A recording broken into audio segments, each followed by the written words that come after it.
If it goes right, it's a slice. If it goes left, it's a hook. If it goes straight, it's a miracle. This is Out of Bounds. If it's happening in the world of golf, we're talking about it. Coverage, debate, discussion, pro golf and local golf. Let's do it. This is Out of Bounds. And here are your hosts, Nate Sharman and Josh Durso. All right, it's time to put a bow on the 2024 PGA Tour season. Scottie Scheffler is your FedEx Cup champion after going wire to wire at East Lake. We got plenty to talk about today on Out of Bounds, including the President's Cup, which is coming up a little later. But first, Nate, let's size up Scottie Scheffler's incredible season. What a weekend for him, wire to wire. Yeah, Scottie Scheffler just totally put it in cruise control all weekend and got it done. It did look like on Sunday, Josh, that it could get a little bit close. He had that shank, I believe it was on number 8. And he had a couple bogeys, but just like in typical Scottie Scheffler fashion, he comes back birdie, Josh. It's just amazing to watch because here's a guy in Scottie Scheffler that doesn't make a lot of mistakes, right? And when he does make a mistake, Josh, he comes back with a birdie. It seems like almost every time when I'm watching it, Scottie, he might three putt, it might miss a short putt, but the next hole, Josh, is going to be a really good chance at birdie. So just a really, really good way, I think, to show what the PGA Tour season was like. We had a guy like Scottie Scheffler who dominated. We talked about rivaling prime Tiger numbers a lot of this season. So we can talk about how the FedEx Cup playoffs might be quote unquote broken, but the right guy won at the end of the day, Josh. Yeah, I agree completely. It's interesting. Throughout this entire season, we talked a lot about his distance control with his irons as being the biggest characteristic of his golf game. But, when I started to think about, the last 2 years where he's come up short in the FedEx Cup playoffs to win the championship, the thing that seems to have changed the most and become almost a hallmark of his game is the bounce back. He'll let it get close. He might have a bogey or two here or there, but, he'll bounce back with a birdie, if not 2 or 3 of them in a row. And that is just, I think, if there's one theme to come out of this entire season for Scottie Scheffler, it's that, he always bounced back. And at the end of the day, he was the best player by a pretty wide margin, which I guess begs the question for you, when you think about this season for Scottie Scheffler, where does it rank historically? Are we in like top 2-3 territory? Yeah, it's up there, Josh. I don't have the exact rankings in my head, but I think, it's obviously not the best, right? And Tiger's got that by a long shot, I would think. Yep. But with the changes of elevated events, I know it's hard to compare. We had Tiger Woods and some of these other players playing against full field competition, and it's just different. Playing against 60 guys is a little bit different of an event, especially with, the Tour Championship being a win on Scottie Scheffler's card, but he started ahead. So I think that's something that we can, that's a little bit of an asterisk, but it doesn't matter at the end of the day. 8 wins is 8 wins. So it's hard to compare, Josh. Where do you have it? I'm thinking it's the best non-Tiger season in PGA Tour history. And that's kind of where that's a good spot to be, yes. Because the only one really that compares is Vijay Singh's 2004 season where he had 9 wins. So that's tied all time for the most winningest season. That's with Tiger's 2000 season. So you have Vijay in 2004, and I went through the list of those wins and I looked at some of those fields, and, to me, Scottie Scheffler's 2024, especially coming off of how he played over the 2 years prior to that, is more impressive than what Vijay did in 2004. But really, that's the only non-Tiger comparable we have, really. The thing is, Tiger has 6 insane years where he won more than 6 times. So, it's interesting. I will say, for him to have put on the show that he did this entire year, finishing 69th in strokes gained putting while he leads most other strokes gained categories, very, very impressive. Because especially where there's so much emphasis on the PGA Tour now on top 70 and how important top 70 is, for him to literally just barely finish inside the top 70 as a putter while being the best player in the world by a long shot it's kind of wild. Yeah, and that's with frustrations he's shown on the putting green, right? we had the change of putter earlier in the year, and that led to a lot of early success from him. And then it kind of seemed to plateau a little bit, Josh. And we saw some frustration at the U.S. Open, especially in some other tournaments as well, where you could tell he just wasn't happy with the putting. But he kind of just really got set in his ways there and just kept moving forward. And Josh, it worked out for him. It's just so big to me, Josh, because he's just such a good ball striker that he gives himself so many 12 to 15 footers for birdie. And we might say, well, he misses a lot of them. But Josh, he just has so much more of them than other players. So it's just, you can't make them all at the end of the day. And he made enough and more than enough to be the best player on the PGA Tour this season. Yeah, and I mean his scoring average was reflective of that too, right? Like he was the best player, and it all comes back to that distance control with his irons. It was the thing that made him stand out from everybody else. Now, you mentioned the elevated events with the smaller fields. My next question is, does the separation of Liv and PGA make this season for Scottie Scheffler less significant? I think it definitely plays a role. I don't know if significance is the right word. If Bryson DeChambeau was playing him every week. Yeah, I mean, it's a guy like Bryson DeChambeau was on the absolute top of his game, right? We saw that at the U.S. Open. We saw that at other majors. So, Josh, you would think that Bryson's going to clip him in a few tournaments, right? So I think that definitely changes it. But there's no doubt in my mind, I think even if you did have the Liv and the PGA Tour on the same tour playing together all year, Scottie's still the best player. So at the end of the day, I think a little bit of the process and leading up to it changes a little bit, but the overall outcome doesn't change in my mind. Where do you stand on that? A little conflicted, I guess, because obviously we're comparing this to like the Tiger era, right? Like we're comparing Scottie's dominance to Tiger's dominance, and there's this idea that because there was just one tour, I guess that the competition was better.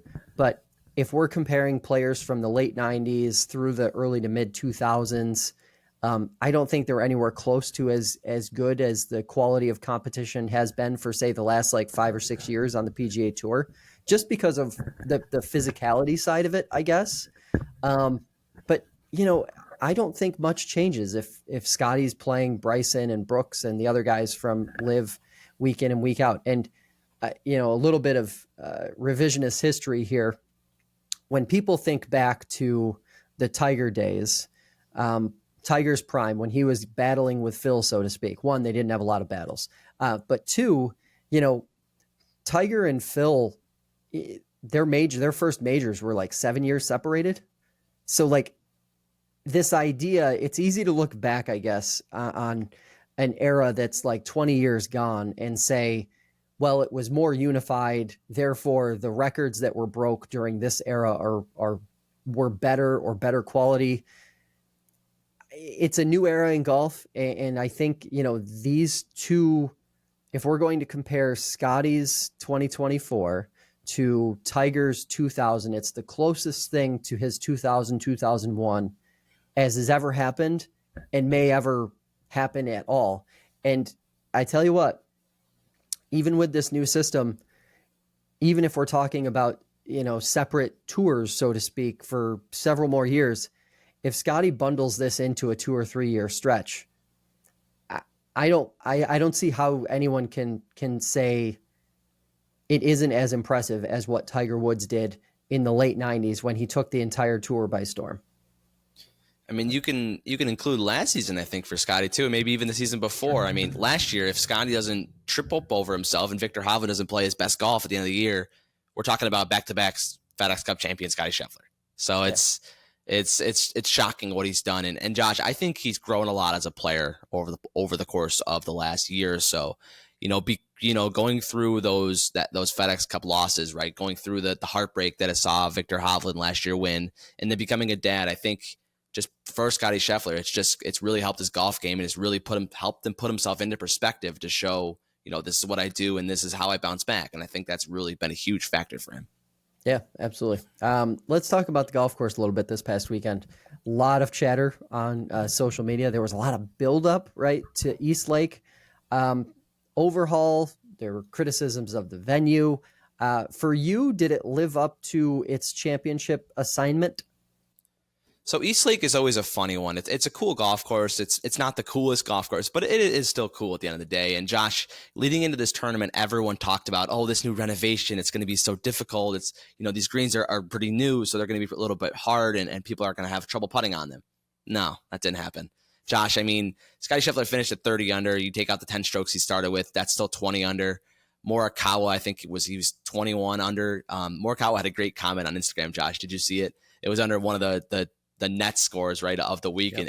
And Morikawa compared it to a member guest tournament where he forgot to sign up for the net division, but he signed up for the gross division or something of that nature. That was pretty funny. But yeah, Josh, the golf course it's just not it's not a major championship golf course to me, Josh. There's not a lot of places to slip up. There's not a ton of danger on that back nine, right, Josh? And especially when Scotty's got a 4 or 5 shot lead, he can just cruise to the end of the day. And the comeback to that is, Josh, there's not a lot of golf courses where you can mess up a 5-shot lead for these guys. But Josh, I was just really excited because people were talking about how this is going to be carnage and it's going to be really hard, and then it just wasn't.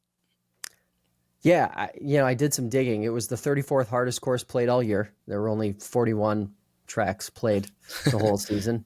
And when you look at the numbers, most of the courses in the bottom half of this past season in terms of difficulty and scoring average, they at least ratcheted up on Sunday. Right. A couple examples, Harbortown was 29th most difficult this year overall, but rose to 13th on Sunday. Detroit Golf Club, same thing, went from 27th to 9th on Sunday. But meanwhile, the final round at East Lake was the 3rd easiest Sunday of the entire PGA Tour season. Right. One thing you got to remember with that is there's only 30 players, so it does skew a little bit. I think, you have a couple outlier data. And Josh, it was big. There was virtually no wind, and I think that's hard to combat. And then just being hot, in Georgia in late August. But wait a makes the ball that makes scoring averages go up. What wind is there going to be in Georgia in August? Yeah, for sure. It's 100 degrees.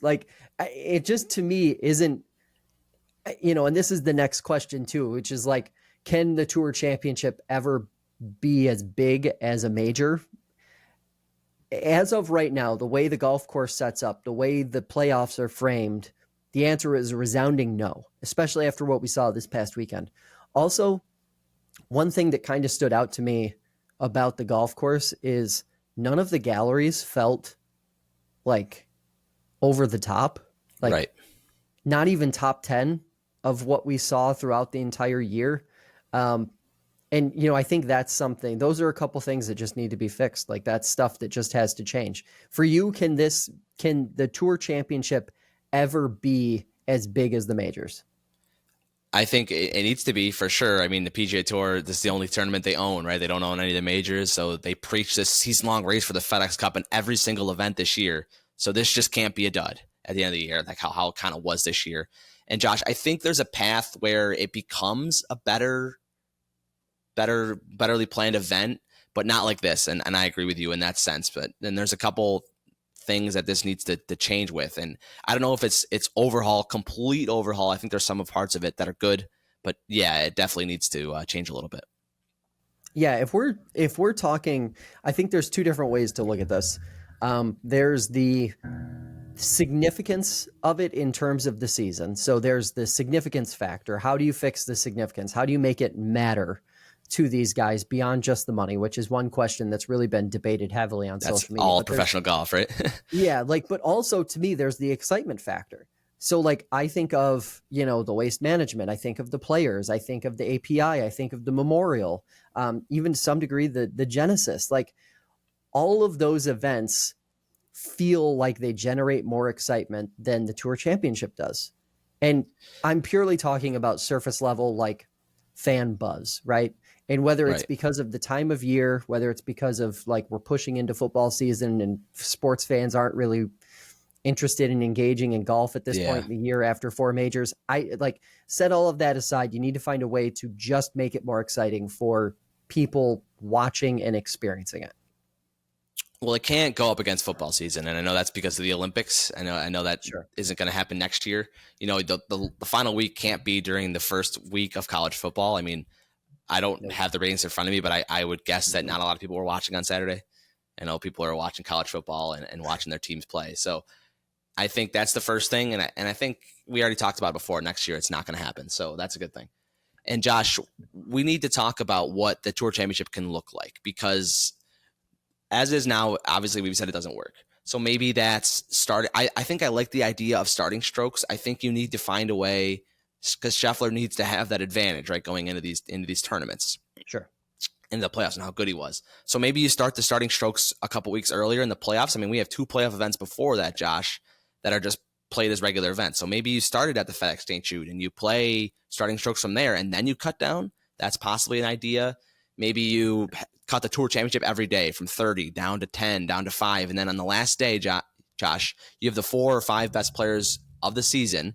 So that would be guys like Scottie Scheffler, Colin Morikawa, the Gala, maybe Henley slips in there, Xander Schauffele definitely in there too as well.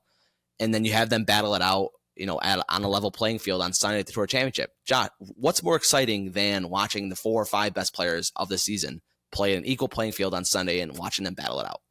Absolutely nothing. And I think that would probably be the best case scenario. I think right. This year there's been this kind of strange, there's been this strange back and forth happening between what's the purpose of the playoffs and creating the most exciting thing possible against, crowning Scottie Scheffler as, the season winner, because he clearly was the best player of the season. I think we kind of got to detach ourselves from that a little bit. And, just because you win the FedEx Cup playoffs or you win the FedEx Cup championship does not mean that you had the best season. I mean, Victor Hovland's a great example of that. He did not have the best 2023. I know there was a little bit of debate afterwards about whether he could have potentially gotten himself into player of the year discussion, but just doesn't, getting hot for a 3-week stretch in August does not constitute being the best player all year. So I think if we separate that, if we separate that part of it, then we can get into creating something that's better. And I know I've been hounding match play. I'd like to see some match play. The format you just mentioned is the first thing I have heard that isn't match play that sounds even better in my mind. I'd also like to see the playoffs extended. One thing that comes to mind is most other sports have a bye. So why not start the playoffs closer to the last major of the year, but give the top 10 or 15 guys in the FedEx Cup points a bye? It's the same thing, right? It's the same thing that happens in most other sports. Your best teams, they get a bye through the first round, but at least then you're capitalizing on that energy coming out of the Open Championship overseas, which I think is super crucial to keeping people's interest, because this year there was just way too long of a break between the last major and the first playoff event. And, people's attention span is short. You got to capitalize, right, and you have to capitalize quick. So to me, I'd like to see a 5 or 6 week playoff at this point. And to like what you're describing, start maybe with, instead of 70 guys making it into the playoffs, start with 100 or 120. Go back to a full field and work your way back down. And I think it would be better, but I don't know. Maybe it wouldn't be. Maybe that's just silly hyperbole out of me. I think the bye is a really good idea, Josh, because if you take a look at the top 20 guys and then you see that battle for 20th, right, to get that bye, and we battled through that in July, that just adds another element to the broadcast that people can relate to and think about, right? So I think that's a really good idea. And maybe there you hand out a good amount of the money or half of the money, or I don't know how it would work out after the Wyndham, and then you start over in the playoffs, and you level the playing field, and we go play essentially another PGA Tour season, but it's still called the playoffs, Josh, and it's just heightened points and everything matters much, much more because we see that in playoffs for a lot of the year. So it definitely needs to be changed, and I think there's some good ideas. Match play would be a lot of fun, and we've talked about here on this podcast. But Josh, they took out match play already on the PGA Tour, and it doesn't seem like the sponsors are too excited about match play. And I think I don't blame them too much, because there's such a risk for dud in a match play. You have Scottie could get beat by Ben On in the first match or something like that, and then Scottie is out, and then you have these matches going on, and you have people beating somebody in 6 and 5, and it's tough for the broadcast to try to find what they're going to show. So I think that would be really awesome to watch match play on Sunday at the Tour Championship, but it probably just won't happen. So I don't want to get my hopes up too much. Yeah, and honestly, the scenario you're describing where you have this like almost live aspect of it, where it's like it's this living, breathing thing that can even change within the round. I think that becomes so much more of an interesting spectacle for casual fans. That's a better scenario all around. One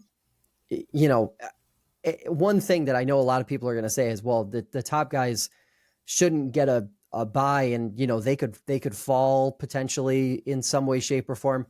Rory finished nearly dead last in what was it, the first playoff event, and he moved exactly one position, right? Because the person who won jumped him. Like, there's something to be said for that. I also think creating a bye scenario like that would also help because, seeing Hideki jump from, I'm not sure where he was before winning, but seeing him make that jump to like third or fourth in FedEx Cup points just because he won that first playoff event.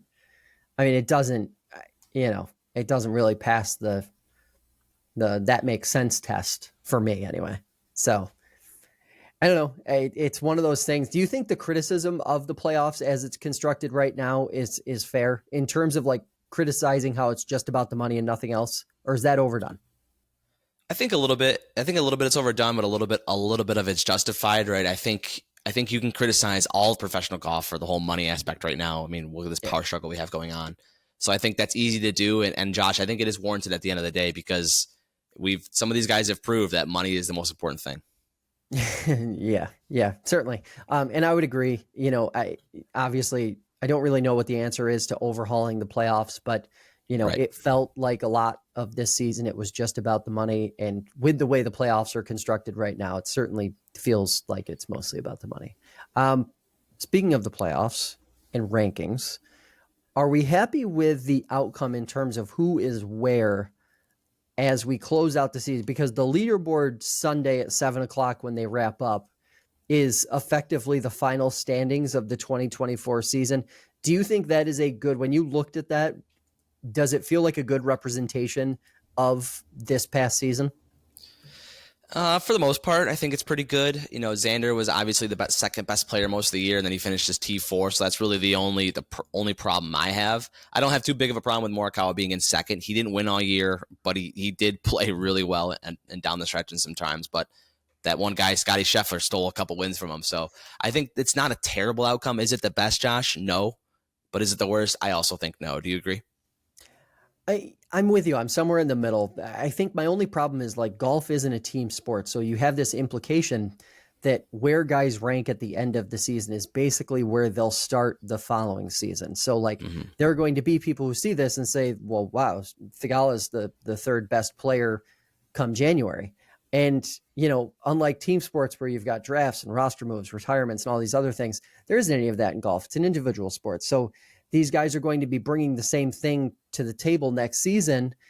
And there isn't any way on God's green earth that Xander isn't the second best player on the PGA Tour right now. So that part of it is just kind of like, doesn't make a ton of sense. Also, Adam Scott, we've talked about him like on 3 or 4 podcasts now in the last 2 months because the guy was qualifying for a damn major like 2 months ago. And now he's the 4th best player on the PGA Tour right now per the FedEx Cup. Yeah. I mean, it just like there are things when you look and you're like, how do we get here? And that goes back to like part of the problem with how things are ranked in golf right now and how, the structure is kind of creating this really complicated thing, especially with how bad OWGR is. I feel like OWGR has gotten so bad and people are so like reluctant to even think about it when they're considering who is the best or who isn't the best, that they're paying more attention to things like where guys finished in the FedEx Cup rankings. And it creates this like unexpected pressure, I guess, on the system to paint a better picture of who the best players are or who they have been throughout the entire season. So that to me, again, is a big reason why there should be an overhaul and it should be better sorted out and perhaps just longer. But that's, I guess that is what it is. We'll see. The problem with that top 5 though is that there's a lot of guys that didn't win. I mean, Morikawa, Henley, Thigala, they all, Scott, I don't think they won this year. So that's the That's the part where you're like, ooh, well, your top 5 is filled with majority maybe of guys that didn't win this season. That's where you have a little bit of a problem. So because then you got, and it's funny too, because when you look at positions, we'll call them 5 through 10, they're all winners with the exception of Sungjae Im. So you got Xander, you got Wyndham, you got Rory, you got Hideki, you got Shane Lowry. They're all winners. Mm-hmm. And it just, it's a little complicated. But one thing for sure, anybody who looks at these FedEx Cup standings as they end this season are going to see a lot of crossover between that and rosters for the President's Cup. We had captain's picks yesterday. Talk us through a little bit here of what we got going on between Team USA and the international squad as we sit about 2.5 weeks out from that. Yeah. So the six captain's picks were taken for both teams. For the Americans, it's Keegan Bradley, Sam Burns, Tony Finau, Brian Harman, Russell Henley, and Max Homa, Josh. And there was certainly a good amount of debate online about this yesterday. And I think the biggest debate for me anyways was not seeing any young guys that really haven't played that much in these events. You're not seeing Akshay Bhatia. You're not seeing a Nick Dunlap in there. And I think that's a little bit of a problem for the Americans because this is the President's Cup where we're trying to jump our way back into the Ryder Cup, right? At the end of the day, the President's Cup outcome matters, Josh, but at the end of the day, we want to win the Ryder Cup. So I think if we look at it like that, we need to find these younger guys and get them more experience in international events to sort of pave our way for the future, right? I mean, Brian Harman, I believe he's 36 years old. How many more Ryder Cups is he going to play in? I mean, he did play well at the Ryder Cup last time in Rome. So that's one big thing he has going for him. But I mean, a guy like Justin Thomas, who's 31 years old, is probably going to play in more Ryder Cups than Brian Harman in his career. So I don't know if that's something you can talk about where you need to sort of use this as a feeder for the Ryder Cup. It really is interesting to me. But at the end of the day, too, Josh, you might not like that Justin Thomas talk, but he had statistically finished better in the FedEx Cup than Brian Harman. He finished at 30th or something of that nature, and Brian Harman was outside of Eastlake. So I think you can have more of a problem with a guy like Max Homa than Justin Thomas or even Brian Harman, right? But I think at the end of the day, a plan needs to be in place where some of these guys that are in the international plan for the next few years, the guys like Max Homa, need to be playing in these events, and they need to have sort of a future and sort of pave the way for the Ryder Cup team.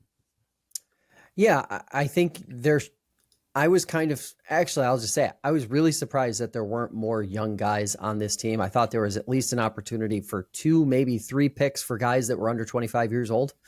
And to not see it, you have one, Sam Burns. Yeah. And he's a known commodity. It's not like I can't put him in the same category as like an Akshay Bhatia, right? But he's in the future plans, I think, for the Ryder Cup. He'll play in more Ryder Cups than he won't play in, I think, in his career over the next 10 years, certainly. I guess. Right. But to your point, there's a real identity crisis going on with the President's Cup. To me, is it a feeder for the Ryder Cup? Is it a preview, a practice for the Ryder Cup? It isn't for the international squad because they can't even participate. The Ryder Cup is its own thing. So what is it for the United States? No Liv guys. Liv guys aren't eligible because it's a PGA Tour product, essentially. For me, I guess to me, this is an opportunity to weave the FedEx Cup playoffs into the President's Cup and how guys are selected. So to put some onus on it, I would say, a better method, instead of treating it like Ryder Cup light, make it be its own thing where, the top 10 guys, top 10 Americans who finish in the Tour Championship are automatically on the team. And then you have 2 captain's picks that can be anybody under the sun. I think you'd create more of a unique event that way. because right now it's not, and it's it's weird. It's kind of weird seeing a bunch of 30 somethings in the mix. I know you mentioned Brian Harmon, but he had a great record in the Ryder Cup last year, just like Max did. They played together. But when I looked at the Ryder Cup standings right now for next season, Brian Harmon is safely in as an automatic qualifier because of the way points are awarded. And if you're in elevated events, you have such an advantage. So he's going to be in elevated events next year. There's a good chance that, he doesn't move out of automatic territory. And yet he's a guy who, I think a lot of people look at and say, like, he had a good month and a half, 2 month stretch. But at his age, is he really one of America's best options for an event like this? Yeah, that's the perfect point. And I think a lot of people, I like that President's Cup, the FedEx Cup idea, Josh, a lot, because so many people are going to look at the graphic of all of the 12 U.S. players and go, "Where's DeChambeau?" That's the automatic first thing that everyone's going to say, and everyone's going to be so confused, and then people are going to not want to watch it. That's really the end of the day, because where Bryson's gone the last year in terms of his online personality, how well he's played in the biggest spots, he's got a lot of fans, Josh, and he's a very recognizable player because he's so much on YouTube too. You know what he's going to bring to every single event, and it seems like guys like him a lot more now just because of the way he acts. So I think that's hard. That's a good spot to be, especially if you can align it with the FedEx Cup, Josh. You can really prove to say, well, you can justify, I think, not having Liv players more if you're using the FedEx Cup rankings. 100%. It's your bailout, basically. Because the other part of it too is, like, to me, Bryson is the most obvious Liv guy, but Brooks Koepka is another one. Like, you're telling me Brooks Koepka isn't one of the 12 best American golfers on the planet right now? The way he's played, I don't know. Yeah, he's probably there. He's Bryson's a shoe-in for sure, but Brooks would be there. He has one on Liv, and he's one of the most winningest guys on Liv. So I think that's a big part of it. Yeah, and those are the things that, again, when we're talking about creating some separation between the President's Cup and the Ryder Cup, I think that can be helpful in creating a better dynamic. So people are approaching it the right way, and they're not criticizing things that don't necessarily have much to do with anything. Obviously, if we could get a damn deal between the PGA Tour and the PIF and all that stuff sorted out, then life would get a lot easier with all these conversations, right? But it doesn't look like that's coming anytime soon. I mean, there's not really much out of that camp. It seems like players are getting a little frustrated. We saw JT have some comments about it not too long ago, and we're just kind of spinning our tires right now, Josh, with the whole PIF PGA Tour thing. And it might take a couple years, and it's really, really sad for golf fans to not be able to watch Bryson DeChambeau, Brooks Koepka, Cameron Smith, and these other guys week in, week out on the PGA Tour. It's really, and playing each other. It's really, really depressing for golf fans, I think. And it's something that it looks like it's not going to get figured out for a few years. Yeah, and it looks like something that if it is going to go that kind of duration where we're going to be, talking about this in 2026 or 2027, at that point, I'd wonder if a deal ever happens, because, by then the landscape of golf will have changed, the names will have changed, and, people will have gotten used to, watching the PGA Tour for what it is and watching Liv Golf for what it has become. So, it's everyone loses in that scenario. But maybe in 9 or 10 weeks when the election happens, Josh, and a seat changes there, maybe something does change after that. But maybe that's what we're waiting for, right? And maybe by January, when the PGA Tour 2025 season starts, we have a plan in place. So that's the only thing I can think about, is how the election could sway this a lot in either direction, right, Josh? Because I don't think I'm too worried about the actual outcome. I just want to see something, and I want to see a deal be done. And if it's not perfect, to me, that's okay, because we're going in the right direction. Yeah, and I know when we're talking about Saudi investment, when we're talking about mergers, when we're talking about things like that, politics gets involved. Right. National politics gets involved. Really what we need is just an agreement between the two sides to drop arms and, PGA Tour figure out a way to allow Liv guys to compete on PGA Tour events throughout the year, because that's really what people want to see. The PGA Tour is still the superior product by a long shot. The people tuning in to watch the live events. I mean, I think the Creator Classic this past week in East Lake did better than most live events have done. So like, I mean, a pickleball tournament outranked live a few weeks ago. So that part of it to me is the thing that needs to be fixed. Just address that. Let everything else, sort everything else in 2 or 3 or however many years you think politically it's going to take PGA Tour, but figure out a way in the short term for guys from Live to be able to compete on the PGA Tour, because at the end of the day, that's what golf fans want. Golf fans want to be able to see, it doesn't have to be every week, but they do want to be able to see Scottie Scheffler and Bryson DeChambeau play more than 4 times a year. We don't want to be tennis. Right. I agree 100%. That's it. Hey, that's going to do it for this episode of Out of Bounds. We will be back next week with another episode. In the meantime, follow us on social for more. And as we always say, whether it's down the middle or out of bounds, keep on swinging. You've been listening to Out of Bounds. If it's coverage, debate, or discussion of pro and local golf, we'll be talking about it. Be sure to visit the website. Find us on TikTok, Instagram, and Twitter. See you next time on Out of Bounds.